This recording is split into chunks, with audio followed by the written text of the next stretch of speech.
넌 내려오라 그 나무 아래로 인생의 마음 그를 지으시니 앞으로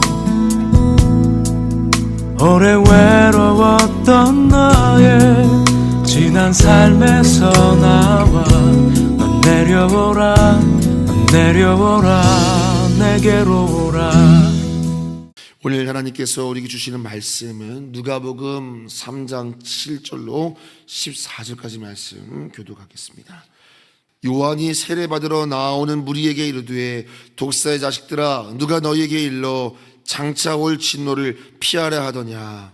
그러므로 회개에 합당한 열매를 맺고 속으로 아브라함이 우리 조상이라 말하지 말라. 내가 너희에게 이르노니 하나님이 능히 이 돌들로도 아브라함의 자손이 되게 하시리라. 이미 도끼가 나무 뿌리에 놓였으니 좋은 열매 맺지 아니하는 나무마다 찍혀 불에 던져지리라. 무리가 물어 이르되 그러면 우리가 무엇을 하리이까? 대답하여 이르되 옷 두 벌이 있는 자는 옷 없는 자에게 나눠줄 것이요 먹을 것이 있는 자도 그렇게 할 것이니라 하고 세리들도 세례를 받고자 하여 와서 이르되 선생이여 우리는 무엇을 하리이까 하매 이르되 부과된 것 외에는 거두지 말라 하고 그년들도 물어 이르되 우리는 무엇을 하리이까 하매 이르되 사람에게서 강탈하지 말며 거짓으로 고발하지 말고 받는 금료를 족한 줄로 알라 하니라. 아멘. 오늘 누가복음 3장 7절로 14절을 본문으로 회개에 합당한 열매라는 제목으로 말씀을 함께 나누겠습니다. 먼저 여러분 오늘 새벽에 올라오시는데 엘리베이터가 안 돼서 불편하셨죠? 오늘 오후 1시에 업체가 와서 수리를 하도록 되어 있습니다. 내일부터는 불편함 없도록 잘 준비하겠습니다. 그리고 우리 교회 엘리베이터가 이제 수명이 20년이 지나면 전체 교체를 해야 되는데 저희가 거의 20년이 돼가고 있습니다. 그래서 여러분 가급적 1층, 2층 이동할 때는 걸어 움직여 주시고 또 3층까지 올라올 때도 오늘은 한번 운동해야겠다라는 마음이 있으시면 또 걸음으로 올라오시면 여러 가지로 더 도움이 될 것 같습니다. 참고해 주시면 감사하겠습니다. 자, 여러분 하나님께서 빈들에 있는 요한에게 말씀으로 임해 주셨습니다. 그것이 어제 새벽의 본문이었습니다. 여호와께서 요한에게 말씀으로 임하셨다. 자, 그런데 여러분 한번 생각해 보세요. 하나님의 말씀이 임했던 적이 언제였냐? 400년 전 말라기 선지자에게 말씀하시고 하나님은 400년 동안 침묵을 하시고 그 400년의 침묵을 깨트린 하나님의 말씀의 임재가 요한에게 임한 것입니다. 그렇기 때문에 요한에게 말씀하셨던 이 말씀은 단순히 요한 개인의 한 사람에게 하신 말씀의 차원을 넘어서는 400년의 침묵을 깨트리는 어마어마한 순간인 것입니다. 그러니까 그 400년의 침묵을 깨고 하시는 하나님의 말씀이니까 하나님의 마음에 가득 담겨 있는 메시지가 아니겠습니까? 자, 그러면 하나님께서 요한을 통해서 우리에게 주고자 하시는 그 말씀의 핵심이 무엇인가? 그것이 오늘 본문의 내용이 되겠습니다. 오늘 우리는 세 가지를 함께 살펴보게 되겠는데요. 우리 첫 번째 주제를 한번 따라해 보겠습니다. 회개의 열매. 8절 말씀을 함께 다시 읽어봅니다. 그러므로 회개에 합당한 열매를 맺고 속으로 아브라함이 우리 조상이라 말하지 말라. 내가 너희에게 이르노니 하나님이 능히 이 돌들로도 아브라함의 자손이 되게 하시리라. 자, 오늘 하나님께서 400년의 침묵을 깨트리고 요한을 통해서 주시는 메시지의 핵심은 아주 명료합니다. 회개하라는 것입니다. 단순히 회개라는 것이 아니라 회개에 합당한 열매를 맺으라는 것입니다.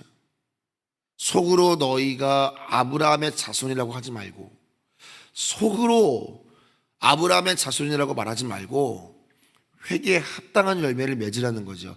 이 문장을 우리의 언어로 표현한다면 이렇게 표현할 수 있어요. 겉과 속이 다르지 않게 살아라, 이 말 하시는 겁니다. 겉과 속이 다르지 않게 살아라. 오늘 이 새벽에 우리에게 주시는 말씀이에요. 믿음은 마음속에 있는 고백만으로는 충분하지 않다. 마음으로 믿는다면 반드시 합당한 삶의 열매를 맺으라. 마음과 행동의 변화가 진짜 하나님을 믿는 하나님의 자녀의 증거다. 이런 말씀하시는 겁니다. 그러면서 구체적으로 11절에서는 뭐라 그래요? 오치 2벌 있으면 1벌을 나눠주고, 그리고 13절에서는 세리들에게 말하죠. 정직한 수입 외에 취하지 말고, 15절 군인들에게는 말하죠. 힘 있는 자는 억압하지 말고 자족하라. 이런 말씀하십니다. 11절, 13절, 14절에서 구체적으로 회개에 합당한 열매를 맺는 삶이 뭔지를 말씀해 주고 있어요. 요약하면 뭘까요?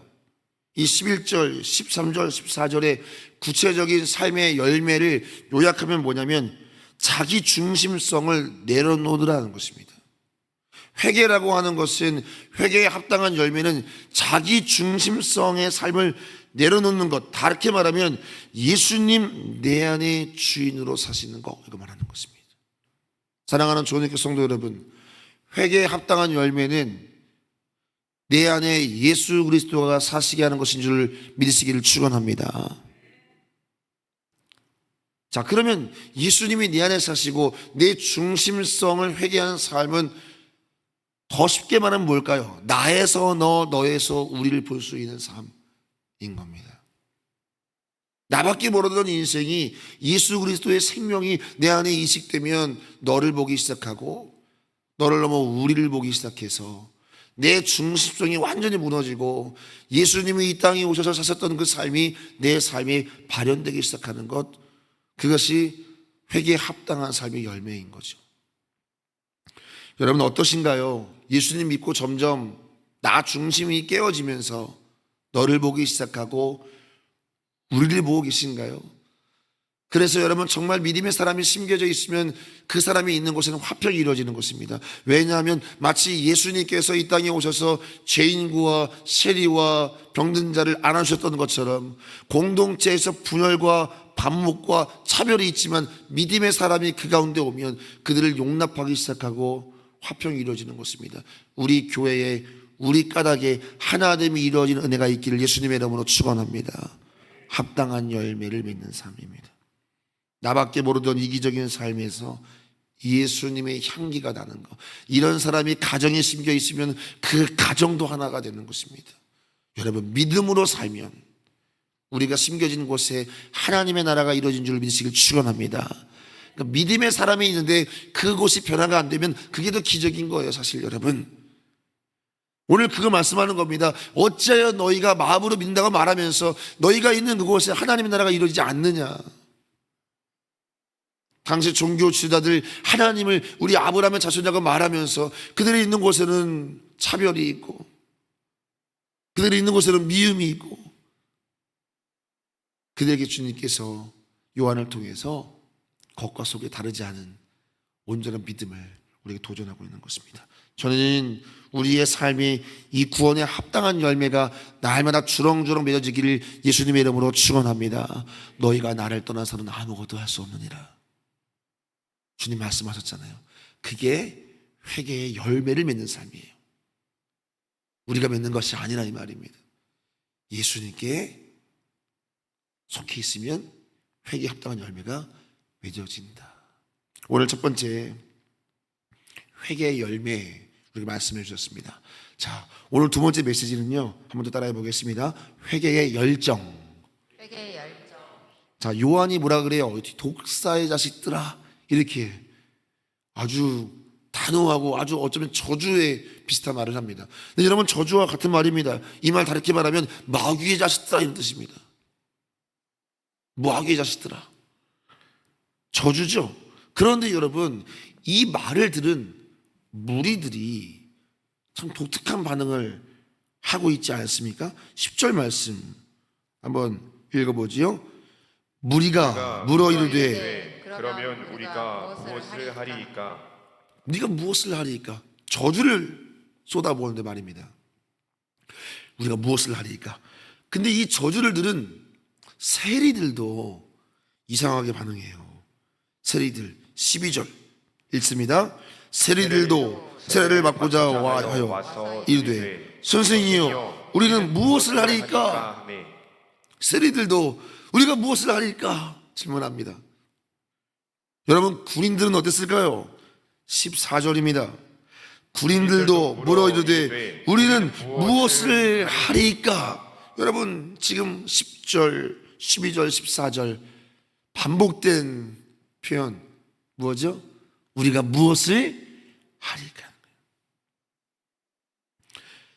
우리가 주목할 건 뭐냐면 이 당시 배경에서 세리와 군인이 등장하는 이유는 유대 사회에서 가장 악한 자들의 대표적인 사람이 세리와 군인입니다. 백성들은 이 당시 민족의 피를 빨아먹는 세리들, 그리고 이 군인들의 힘의 억압을 받고 있었기 때문에 세리와 군인은 유대 사회에서 악한 자들의 대명사입니다. 그런데 그들이 우리가 무엇을 하리까라고 하는 질문을 하기 시작하는 것입니다. 무엇을 하리까? 이것이 회개의 시작입니다. 그런데 여러분, 이것은 오직 성령께서 마음을 열어주실 때 이런 고백이 터져 나올 수 있음을 믿으시기를 축원합니다. 내가 회개하겠다고 결단하는 것도 중요하겠지만 하나님이 우리 마음을 격동하시고 우리 마음을 움직여 주실 때 온전한 회복이 일어날 수 있는 것입니다. 하나님은 완벽한 자가 아니라 성령으로 말미암아 겸손히 나오는 자를 기뻐하시는 줄로 믿습니다. 날마다 성령님께서 우리 마음을 낮추시고 회개의 영을, 회개의 감동을 불어넣어 주시기를 예수님의 이름으로 축원합니다. 여러분, 그래서 성령 충만한 사람은 회개하지 않는 삶이 아닙니다. 우리가 착각하면 안 됩니다. 성령 충만한 사람은 회개할 것이 없는 사람이 아닙니다. 어찌 이 땅을 살아가면서 회개할 것이 없는 사람이 어디 있겠습니까? 성령 충만한 삶은 오히려 회개의 열정을 가진 사람입니다. 아주 작은 것까지도 우리가 무엇을 하리까? 성령님께서 여러분의 삶 속에 아주 작은 것까지 하나님 내가 무엇을 하리까 묻게 하시기를 예수님의 이름으로 축복합니다. 은혜의 온도와 회개의 온도는 같습니다. 내가 은혜가 충만할수록 우리는 성령에 민감하게 되어 있습니다. 아주 작은 것 하나, 우리의 말 하나, 우리의 시선 하나, 우리의 걸음 하나, 오늘의 내 행동 하나가 다 성령님에게 묻게 됩니다. 무엇을 하리까? 왜 묻게 돼요? 성령님이 내 마음을 부드럽게 하시니까. 그 어떤 것도 내 혼자 스스로 임의대로 할 수가 없는 것입니다. 왜냐하면 내 안에 사는 이가 예수 그리스도이기 때문입니다. 묻게 됩니다. 여러분, 이러한 삶이 답답할 것 같죠? 그러나 그렇지 않습니다. 진리가 너희를 자유케 한다 그랬습니다. 그러나 그 진리가 우리에게 자유로 느껴지기까지는 시간이 좀 필요합니다. 왜냐하면 우리가 죄의 종로로 타는 것이 익숙하기 때문에 풀어주시는 그 과정은 우리에게 어색하죠. 우리는 죄를 지는 것이 더 자유하다고 생각합니다. 그러나 여러분, 진리가 참 자유를 우리에게 주시는 것이 분명하다면 신뢰하며 순종하며 걸어가 보십시오. 어느 순간 여러분, 진리의 자유함이 여러분을 압도하는 순간이 올 줄로 믿습니다. 그 진정한 자유가 우리에게 주신 선물인 거죠. 성령 충만하여 양심이 민감해지는 거예요. 아주 작은 것까지 회개하게 되죠. 완벽한 삶이 아니라 회개를 향한 열정, 회개를 향한 열정. 이것이 바로 하나님이 오늘 두 번째로 주시는 메시지입니다. 여러분, 정말 그렇죠. 우리가 예수님 처음 만났을 때 어떠셨어요? 얼마나 우리 양심이 투명했어요. 그죠? 저도요, 당구를 엄청 좋아했어요. 당구를 엄청 좋아하고 당구장 가면 한 3시간은 기본이에요. 근데 거듭나고 나니까 당구장을 가서 당구 용어도 못 쓰겠는 거예요. 자꾸 성령님이 제 입을 막아요. 제가 얼마나, 여러분 부끄러운 얘기지만 길거리에 침을 얼마나 뱉고 들어가는지 몰라요. 흡연을 하니까. 어울리나요? 근데 여러분, 그 길거리 침 뱉는 거 하나도요 마음대로 못해요. 근데 그것이 저에게 억압이었을까요? 그땐 불편했어요. 아무것도 마음대로 할 수 있는 게 없는 거예요. 어휴, 왜 이러지? 근데 여러분, 저 지금 너무 행복한데요. 너무 자유합니다. 진리가 저를 자유케 하신 것을 저는 경험하고 있어요. 사랑하는 성도 여러분, 예수님이 내 안에 사시면 참 행복이 있는 줄로 믿습니다. 그래서 성령님께서 여러분에게 회개의 열정을 주셔서 오늘 이 질문처럼 무엇을 하리이까 아주 작은 것까지 여러분 안에 계신 예수님께 물을 수 있게 되기를 예수님의 이름으로 축원을 드립니다. 자, 오늘 두 가지를 말씀드렸어요. 회개의 열매, 그리고 회개의 열정. 자, 마지막으로 세 번째가 중요한데요, 따라해 보겠습니다. 회개의 본질. 회개의 본질. 자, 구약의 마지막 선지자 말라기에게 말씀하시고 400년을 침묵하셨다가 요한이 빈들에 있을 때 말씀이 임했는데, 이 400년의 침묵을 깨고 요한에게 하신 말씀의 핵심이 회개하라, 합당한 열매를 맺으라 했단 말입니다. 요한은 세례를 받으러 나오는 자들에게 독사의 자식들아, 누가 너에게 일러 장차 올 진노를 피하라 하더냐, 그러므로 회개에 합당한 열매를 맺으라, 그렇게 선포를 하죠. 자, 여러분, 오늘 이 전반적인 이 말씀의 맥락 속에서 여러분들은 어떤 하나님의 마음이 느껴지십니까? 하나님의 분노, 심판의 경고로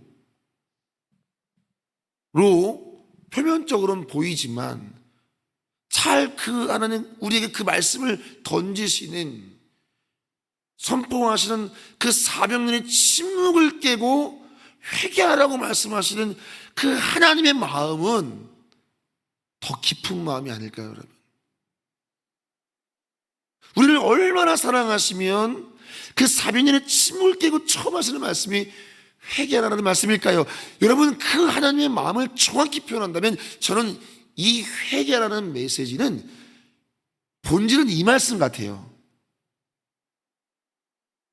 회복해라 이 말입니다. 살아나라 이 말입니다. 이것이 하나님의 진짜 메시지인 것이죠. 회개해야 사니까. 다시 내게 돌아오라, 내 아들들아, 내 딸들아, 그 말씀하고 있는 거잖아요. 다시 하나님의 품으로 초대하시는 메시지가 400년의 침묵을 깨고 하시는 회개에 합당한 열매를 맺으라는 메시지 본질인 거죠. 회개는 단순히 진노를 피하는 수단이 아니라 하나님과 사랑의 관계를 회복하는 것이 회개의 본질인 줄 믿으시기를 축원합니다. 이것을 놓치면 안 돼요, 여러분. 단순히 진노를 피하기 위해서 비는 것이 아니라 하나님이 회개라고 하는 것은 다시 나와 사랑의 관계를 회복하자는 것입니다. 제가 예전에 탕자의 비유를 묵상하다가 이런 묵상을 해본 적이 있어요. 한번 오늘 말씀과 연결해 보세요. 여러분, 탕자가 먼 길을 떠나서 아버지의 재산을 다 탕진하고 다시 아버지의 품이 생각나 이에 스스로 돌이켜 아버지께로 돌아가지 않습니까? 아직도 먼데 아버지가 탕자를 먼저 보고 뛰쳐나와서 그 아들을 끌어안아주고 그 냄새나고 그 더러운 오물이 묻은 그 온몸에 얼굴을 비비면서 볼에 뽀뽀를 하고 그 탕자의 온몸을 막 만지기 시작합니다. 감당할 수 없는, 아마 탕자는 아버지의 그 안아주는 그 품조차도 너무너무 죄송했을 것 같아요. 그렇게 아버지는 아이가 돌아온 것만으로 족한 거예요. 아버지, 저를 종으로 써주세요. 대답하지 않습니다. 그런 질문은 의미가 없는 것입니다. 아버지에게 너는 처음부터 지금까지 내 아들이었다. 그리고 잔치를 벌이고 제일 좋은 옷을 입히고 가락지를 껴주면서 너는 여전히 나의 상속자다. 신을 신겨주며 너는 노예가 아니다. 살찐 송아지를 잡습니다. 잔치를 벌입니다. 내 아들이 돌아왔습니다. 자, 그렇게 아버지의 마음이 너무 행복한 겁니다. 어느 날 아침에 우리 아들과 산책해야지, 이런 설렘으로 탕자야 일어났느냐, 아무 소리가 안 들리는 겁니다. 이 녀석이 늦잠을 자는구나. 그리고 방문을 삐끗하게 열었는데 탕자의 방에 이불이 가지런히 개어 있고 그 위에 편지 한 통이 있고 아이가 없는 겁니다. 이 아버지가 마음이 축 내려앉겠죠. 그 편지를 펼쳐 있습니다. 편지에 이렇게 써 있는 것입니다. 아버지, 저를 용서해 주셔서 너무 감사합니다.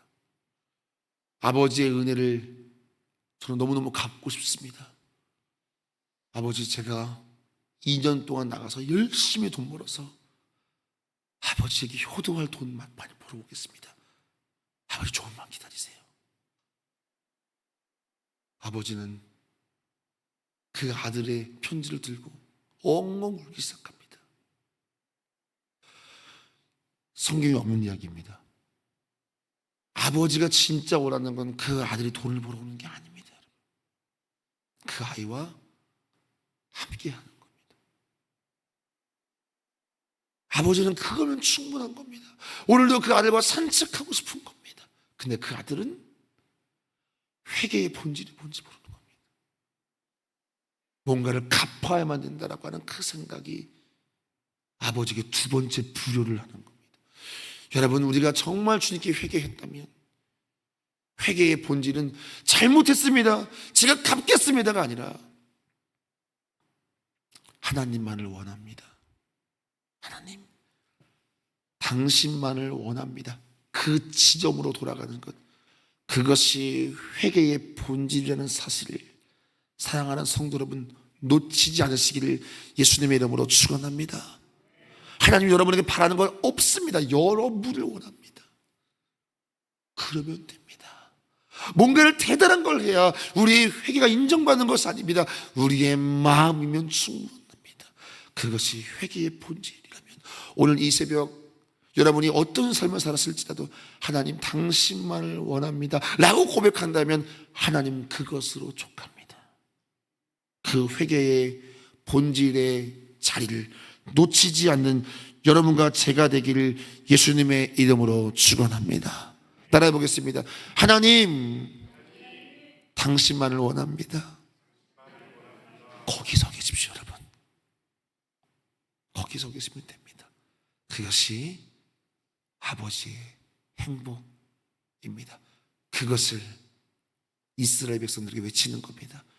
회개에 합당한 열매, 진정 나와 함께하는 삶, 예수로 사는 삶, 그걸 우리에게 말씀하는 거예요. 여러분, 우리 한 주간도 예수님과 함께 사시기를, 할렐루야, 예수님과 함께 하시기를, 무엇을 하든 무엇을 하리까 질문할 수 있기를, 주님과 동행하는 것, 그것이 회개한 삶이라는 거 잊지 마시고 풍성한 교제가 있는 한 주간 되기를 예수님의 이름으로 축원합니다. 우리 함께 이 시간 기도했으면 좋겠습니다. 주님, 내 안에 사는 이 예수 그리스도, 믿음으로 사는 것, 예수와 함께 걷는 것, 이것이 회개의 본질이고 이것이 하나님이 우리에게 원하시는 우리의 삶이라는 것을 알았습니다. 하나님, 내가 한 주간 살아갈 때 무엇을 하든 오늘 본문에 나오는 것처럼 무엇을 하리까 질문할 수 있는 회개한 자의 삶, 합당한 열매가 있는 삶 살아가는 우리가 되게 하여 주시옵소서. 하나님만을 원하는 자 되게 하옵소서. 우리 그렇게 지난 우리의 삶을 주님께 아뢰며 예수님만을 원하며 예수님과 동행하겠습니다. 두 번째 불의하는 자가 아니라 하나님께 이제는 효도하는 자 되겠습니다. 우리 함께 기도하며 나아가겠습니다. 하나님, 주님만을 원합니다. 주님만을 원합니다. 우리 일상의 자리에서 24시간 주님만을 갈망하게 하여 주시옵소서. 이것이 주님과 함께하는 것이요, 이것이 열매를 맺는 삶이요, 이것이 하나님이 진정 우리에게 원하시는 돌이킴이고 회복입니다. 나에게 물으라. 주님, 우리 한 주간 시작할 때 이제 우리 삶 무엇을 하리까 우리 입술에 습관처럼 주께 묻는 우리의 삶 되게 하여 주시옵소서. 그래서 모든 순간 주님이 내 삶의 주인임을, 내가 회개한 자임을, 합당한 열매를 날마다 맺어가는 우리 삶 되도록 복의 복을 더하여 주시옵소서. 감사드리며 소망하며 예수님의 이름으로 기도드렸습니다.